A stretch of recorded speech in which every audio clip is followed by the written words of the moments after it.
nakumpiska ang mahigit 700,000 pisong halaga ng shabu mula sa dalawang high-value target ng mga kapulisan sa ikinasang bypass operation sa Bacoor City, Cavite.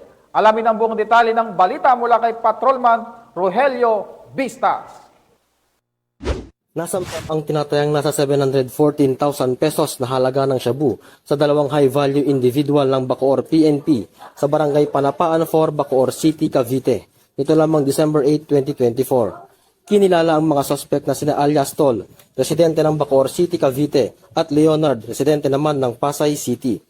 Naaresto ang mga suspect bandang 12:30 ng madaling araw sa nasabing barangay sa bypass operation ng mga operatiba ng Bacoor Component City Police Station. Nakumpiska mula sa kanila ang 4 na pirasong heat-sealed transparent plastic sachet na naglalaman ng hinihinalang shabu na tumitimbang ng higit kumulang 105 grams at nagkakahalaga ng 714,000 pesos.